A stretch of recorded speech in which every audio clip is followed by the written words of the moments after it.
জেলা প্রেসিডেন্টও দায়িত্ব নেবেন, আমিও যে যে বিষয়গুলো দায়িত্ব নিলাম সেই বিষয়গুলো আমি নিজেও দেখব। আমি আশা করি আপনারা আমাদেরকে দলকে সহযোগিতা করবেন, দলও আমার মুখ থেকে যে কথাগুলো আপনাদের দিল পূরণ করে দেখাবে। কলকাতা হাইকোর্টে জনস্বার্থের মামলা করেছিলাম, সেই মামলাতে 21 তারিখ অবধি কেন্দ্রীয় বাহিনী থাকার নির্দেশ দিয়ে, মানে আপাতত নির্দেশ দিয়ে 18 তারিখে মহামান্য প্রধান বিচারপতির বেঞ্চে মঙ্গলবার দিন এই বিষয়ে পুনর্বার শুনানি করে কতদিন কেন্দ্রীয় বাহিনী রাখা যাবে সব দিক বিবেচনা করে প্রধান বিচারপতির বেঞ্চ এই সিদ্ধান্ত নেবেন। আমরা আশাবাদী যে পরিবেশ পরিস্থিতি আমরা দেখছি চারিদিকে ঘুরে, বা আপনারা বললেন এতগুলো ক্যামেরার সামনে, তাতে এখানে আরো বেশ কিছুদিন, বেশ কয়েক মাস কেন্দ্রীয় বাহিনী থাকা উচিত বলে আমরা মনে করি। নিশ্চয়ই মহামান্য উচ্চ আদালত মানবাধিকারের প্রশ্নে, মানবতার প্রশ্নে, মানুষের স্বাধীনতার প্রশ্নে, বেঁচে থাকার প্রশ্নে তারা সদর্থক ভূমিকা নেবেন, এটা আমরা আশা করি। সাথে সাথে মহামান্য রাজ্যপাল সাংবিধানিক প্রধান, তার কাছে আমরা আক্রান্তদের তালিকা এবং ইত্যাদি নিয়ে গেছিলাম, আমাদের ঢুকতে দেওয়া হয়নি। গতকাল আমি কোর্টে গেছিলাম, কোর্ট অনুমোদন দিয়েছেন। আগামীকাল বিকালে রাজ্যপাল মহোদয় আমাকে টাইম দিয়েছে, আমি আক্রান্তদের নিয়ে আগামীকাল বিকালে রাজ্যপাল মহোদয়ের কাছে যাব এবং রাজ্যপাল মহোদয়কে কোচবিহারে এলাকা ভিজিট করার জন্য আমি তার কাছে বিশেষভাবে আবেদন করব। গতকাল কেন্দ্রীয় স্বরাষ্ট্রমন্ত্রী মাননীয় অমিত শাহজি, আমাদের নেতা, তিনি ফোন করেছিলেন আমাকে এবং তাকে আজ সকালবেলা 9টার আগে, আমি বেরোনোর আগে সমস্ত তথ্য, ছবি, ভিডিও, তালিকা, এফআইআর এর সংখ্যা সমস্ত তাকে পাঠিয়েছে। একটু আগেই ভারতীয় জনতা পার্টির সর্বভারতীয় সাধারণ সম্পাদক অরুণ সিং আপনাদের এই যন্ত্রণার কথা নিয়ে উদ্বেগ প্রকাশ করেছেন এবং আমাদের ত্রিপুরার প্রাক্তন মুখ্যমন্ত্রী বিপ্লব দেব, মাননীয় সাংসদ, মাননীয় প্রাক্তন আইনমন্ত্রী সাংসদ রবিশঙ্কর প্রসাদজির নেতৃত্বে একটা 5 সদস্যের হাই লেভেল পরিদর্শনকারী টিম পাঠাচ্ছেন পশ্চিমবঙ্গে। অতি দ্রুত তারা এসে পৌঁছাবেন, তাদেরকেও আমি এলাকা ভিজিট করতে বলবো। আমি আজকে আপনাদের সঙ্গে মিটিং করার পরে জেলা নেতাদের সঙ্গে মিটিং করে ফিরে যাব। কালকে রাজ্যপালের সঙ্গে মিট করব, রাজ্যপাল মহোদয়ের সঙ্গে। মঙ্গলবার মামলাকারী আমাকে কলকাতায় থাকতে হবে। তারপরেই আপনারা যখন বলবেন, জেলা প্রেসিডেন্ট যখনই বলবেন, আমি সিতাই, নাটাবাড়ি, দিনহাটা, যেখানে যেখানে বলবেন আমি ভিজিট করতে রাজি আছি। কিন্তু সাথে সাথে আমাদের এটা মাথায় রাখতে হবে যে ভিজিট করার পরে আপনাদের উপর অত্যাচার আরো বেড়ে যাবে কিনা। আপনাদের সেই অত্যাচার, আমরা তো ধরুন 2 ঘন্টা, 4 ঘন্টা, 6 ঘন্টা পুরো দিন থাকলাম, কয়েকদিন তো আমরা নিশ্চয় থাকবো না, যেটা বাস্তব নয়। তারপরে আপনাদের ওখানে আবার কি ধরনের অত্যাচার হবে, যেখানে পুলিশ নিজে পার্টি, পুলিশের কাছে কোনো সাহায্য পাবেন না। তাই সব দিক বিচার বিবেচনা করে যেমন যেমন নেতৃত্ব চাইবে, আপনারা চাইবেন, আমরা আমাদের এমএলএ টিম, আমাদের জেলা টিম, আমাদের রাজ্য টিম, আমরা সবাই আপনাদের সাথে আছি। আপনাদের শুধু আমি একটা কথাই বলবো যে ওরা মুখে বেশি হুমকি দিচ্ছে, দেখে নেব, কেন্দ্রীয় বাহিনী চলে গেলে মারবো, জরিমানা দিতে হবে, সারেন্ডার করো, পঞ্চায়েত খুলতে দেব না। আপনারা যদি মাথা উঁচু করে লড়াই করেন, আমি এখানে আসার আগে পুন্ডিবাড়িতে ফুলবাড়ি গ্রাম পঞ্চায়েতের মহিলা মেম্বারদের সঙ্গেও মিটিং করে এখানে আসছি।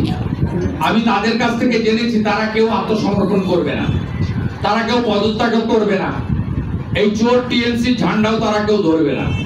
তারা যেভাবে আমাকে আশ্বস্ত করেছে, আমিও আপনাদের আশ্বস্ত করছি, আপনাদের যতক্ষণ প্রাণ আছে আপনারা এই লড়াইটা চালান এবং আপনাদেরকে পূর্ণ নিরাপত্তা দিয়ে যতক্ষণ না বাড়ি ফেরাতে পারছি ততক্ষণ আমরা আপনাদের থাকা খাওয়ার সম্পূর্ণ দায়িত্ব নেব। আর আমাদের একটা ডিজিপির মেল নাম্বার আপনাদেরকে দেওয়া হয়েছে। আমাদের জেলা লিগ্যাল টিম আছেন, এখানে লিগ্যাল সেল কে আছেন? ছিল, আছেন, আমাকে কালকে মেসেজ করছিলেন যিনি লিগ্যাল টিম ফরমেনার বাইরে আছেন। তা আমাদের উকিল বাবু যারা আছেন বাকি তারা বাকি কমপ্লেন গুলো যাতে মেলে দিয়ে দেওয়া যায় মঙ্গলবারের আগে, আজকালের মধ্যে ধরে ধরে এটা করা। আমি নিজেও আপনাদের রেশন বন্ধ যাদের, বাড়ি ক্ষতিগ্রস্ত যাদের, ধান তুলতে পারছেন না যাদের, তাদের প্রত্যেকের তালিকা, তথ্য, ফোন নাম্বার আমি নেব এবং নিজ দায়িত্ব নিয়ে আপনাদের বকেয়া সমস্ত রেশন একসঙ্গে যাতে এই মাসের মধ্যে পেয়ে যান তার ব্যবস্থা করব। এই রেশনটা পিসি বা দিদির রেশন নয়, এটা প্রধানমন্ত্রী অন্ন সুরক্ষা যোজনার ফুড কর্পোরেশন অফ ইন্ডিয়ার মাধ্যমে ভারত সরকারের। আমাদের দরকার হলে ফুড মিনিস্টারকে আমি কথা বলবো, নিশীথ প্রামাণিকের সঙ্গে প্রত্যেকের আলাপ রয়েছে, তিনি কথা বলবেন। আমি শুধু আপনাদের বলবো, ভীত, আতঙ্কিত, সন্ত্রস্ত হওয়ার কোনো কারণ নেই। গণতন্ত্রে মানুষই শেষ কথা বলে। আর যতক্ষণ না প্রত্যেকটা মা, বোন, দিদিকে আমরা সুস্থভাবে ফেরাতে না পাচ্ছি, আপনারা আমাদের আশ্রয়ে থাকুন। এবং যে সমস্ত মহিলারা ইতিমধ্যে, যাদেরকে মুখে বলতে আমার খুব খারাপ লাগছে, কাপড় খুলে উলঙ্গ করে রেশন কেড়ে নেওয়া হয়েছে, শারীরিকভাবে নির্যাতন করা হয়েছে এবং আরো অনেক কিছু করা হয়েছে, যেগুলো মায়েরা, বোনেরা বললেন। হ্যাঁ, গর্ভবতী মায়ের পেটে লাথি থেকে শুরু করে তাদের কমপ্লেন গুলো নিয়ে, সেই সমস্ত মায়েদের নিয়ে জাতীয় মহিলা কমিশন, জাতীয় এসসি কমিশন এবং অনারেবল হাইকোর্ট সহ হিউম্যান রাইটস কমিশনে পৌঁছে দেওয়া এবং এই লড়াইতে আরো কঠিন লড়াই এবং এই লড়াইতে যাতে উপযুক্ত শাস্তি তারা পান সে বিষয়ে আমরা এর আগেও যে উদ্যোগ নিয়েছি, এবারে প্রথম থেকে সে উদ্যোগ নিতে চাই এবং আমি আশা করব আপনারা আমাদেরও সীমাবদ্ধ ক্ষমতার কথা বুঝে আপনারা আমাদের সহকর্মী হিসেবে একসঙ্গে এই লড়াইতে যাতে আমরা জয়যুক্ত করে মানবাধিকার ফিরিয়ে দিতে পারি, गणतंत्र प्रतिष्ठा करते पारी, এইটুকু আপনারা আমাদের সুযোগ দিবেন। गवर्नर के साथ मीट करेंगे? हाँ, थोड़ी देर पहले गवर्नर ऑफिस से मिला है। कल 5:30 बजे गवर्नर साहब विक्टिम विथ एलओपी मीट करेगी as per the order of the honourable high court. हम लोग कल मुलाकात करेंगे। कोर कमिटीর একটা মিটিং আছে আজকে কলকাতায় আপনাদের, আপনি সেই মিটিংয়ে নেই? আজকে আপনাদের একটা কোর কমিটির মিটিং আছে কলকাতায়। ভারতীয় জনতা পার্টির সর্বোচ্চ নেতৃত্ব কেন্দ্রীয় স্বরাষ্ট্রমন্ত্রী অমিত শাহজি তিনি আমাকে নির্দেশ দিয়েছেন আক্রান্তদের কাছে আগে থাকতে হবে। কোর কমিটিতে 18 জন সদস্য আছে, 17 জন ওখানে থাকবে, কোনো প্রবলেম নেই। 16 জন, আমরা দুজন এখানে আছি। আমি আমার ফিরে গিয়ে রাত্রে বা কালকে গিয়ে সইটা করে দেব। ওখানে যে সিদ্ধান্ত হবে সেই সিদ্ধান্তই আমরা পূর্ণ সমর্থন করব। আমাদের দলের নেতারা নির্দেশ দিয়েছেন দিল্লি থেকে যে আগে আক্রান্তর কাছে পৌঁছাতে হবে।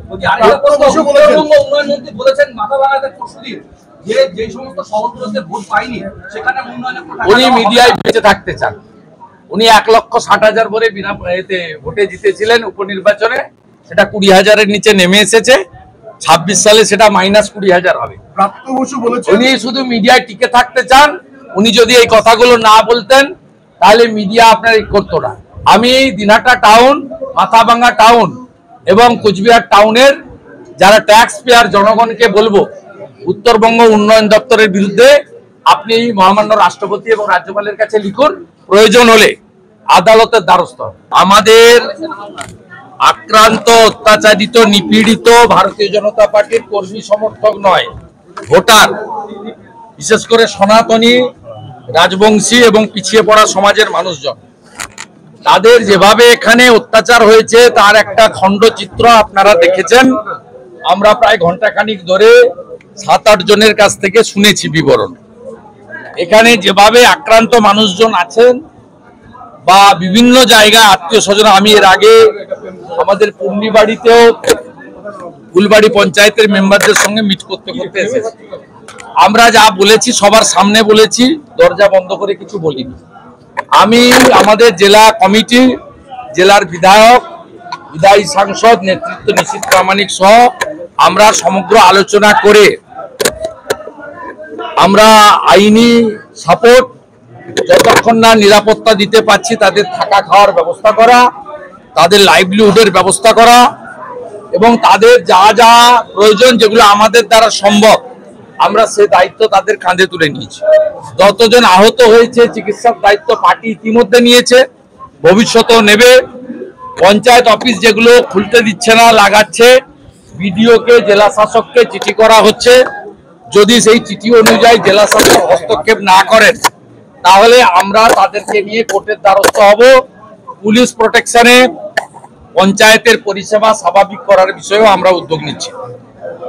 আমরা আজকে 2টোর সময় জেলার ডিএম এর সঙ্গে মিট করার জন্য আবেদন করেছিলাম জেলার পক্ষ থেকে, যে বিধায়ক সহ বিরোধী দলনেতা জেলা শাসকের সঙ্গে মিট করতে চান, কিন্তু অরবিন্দ মিনা মহোদয়, যিনি তৃণমূলের এখানকার সভাপতি, তিনি আমাদেরকে দেখা করার অনুমতি দেননি।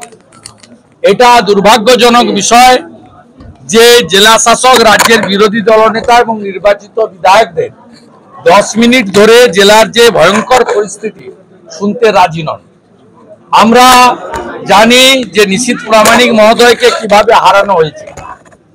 নিশীথ প্রামাণিক 1700 বুথে 60,000 ভোটে লিড ছিল, তাকে 19 এবং 20 রাউন্ডের গণনাতে হারানো হয়েছে 164টা বুথে।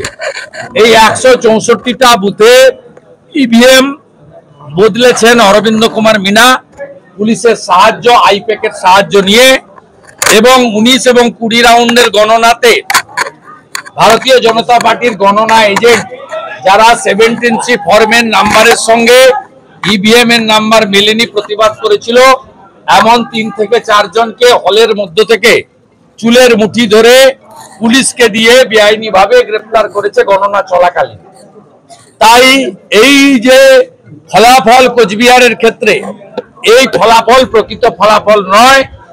এবং আমি এর আগেও নিশীথ প্রামাণিক মহোদয়কে পরামর্শ দিয়েছি যে সমস্ত 17C ফর্মের নাম্বারের সঙ্গে ইভিএম মেলেনি, তার জন্য প্রয়োজন হলে তিনি 30 দিনের মধ্যে, নিয়ম ইতিমধ্যে 10 দিন অতিবাহিত, ইলেকশন পিটিশন করতে পারেন। তাই আজকে ওরা জানে যে এটা প্রকৃত রায় নয়, এবং সেই কারণে ওরা হুমকি, জরিমানা, বাড়ি ভাঙচুর এবং জোর করে তৃণমূলের পতাকা হাতে ধরিয়ে পিছনের দরজা দিয়ে কোচবিহারের রাজনৈতিক কর্তৃত্ব হাতে নিতে চায়, বুথ লেভেলে বিজেপিকে শেষ করতে চায়। আমরা এটা হতে দেব না। আমি আবার আসব আগামীকাল, যেহেতু রাজ্যপালের কাছ থেকে অ্যাপয়েন্টমেন্ট পেয়েছি, শতাধিক ভিকটিমকে নিয়ে মিট করতে হবে। মঙ্গলবার আমার করা মামলাতে মহামান্য প্রধান বিচারপতির এখানে এজলাসে আছে, তাই আমি প্রস্থান করছি এই মুহূর্তে। আমি এখানে আবার প্রোগ্রাম করতে বলেছি, 3-4টি পয়েন্টে আমি যাব। আর আমাদের যে ন্যাশনাল টিম আসছে তারাও যাতে কোচবিহার ভিজিট করে, তার জন্য মাননীয় সুকুমার রায় আমাদের জেলা সভাপতি প্রদেশকে জানাবেন, তারাও মিট করবেন। আজকে সিদ্ধান্ত হয়েছে আগামীকাল থেকে নিশীথ প্রামাণিকের নেতৃত্বে বিধায়ক এবং জেলা কমিটিতে তারা টিমে ভাগ হয়ে সমস্ত এলাকা, বিশেষ করে সিতাই, নাটাবাড়ি, কোচবিহার দক্ষিণ এবং দিনহাটা, সবচেয়ে আক্রান্ত যে এলাকাগুলো, এই এলাকাগুলো তারা ভিজিট করবেন। আর যতক্ষণ পর্যন্ত আমরা নিরাপত্তা সুনিশ্চিত করতে না পারছি, ততক্ষণ পর্যন্ত বিজেপি কর্মী, সমর্থক, নেতৃত্ব, পঞ্চায়েত মেম্বার, তাদের আমরা না যাওয়ার পরামর্শ দিয়েছি। উনি প্রার্থীকে পরামর্শ দিয়েছি, তিনি কাগজপত্র খতিয়ে দেখে, সময় আছে, আরো হাতে 20 দিন আছে, তিনি তো সবটা দেখে নিয়ে করবেন। 17C ফর্মের যে নাম্বার ইভিএম, তার সঙ্গে মিসম্যাচ হয়েছে অ্যাকাউন্টিং, এটা তো গ্রাউন্ডে যেতে হবে। উনি ওনার লিগ্যাল টিম দিয়ে সেটাকে অ্যাসেস করছেন, করার পরে উনি 1 সপ্তাহের মধ্যে সিদ্ধান্ত নিয়ে আপনাদের উনি জানিয়ে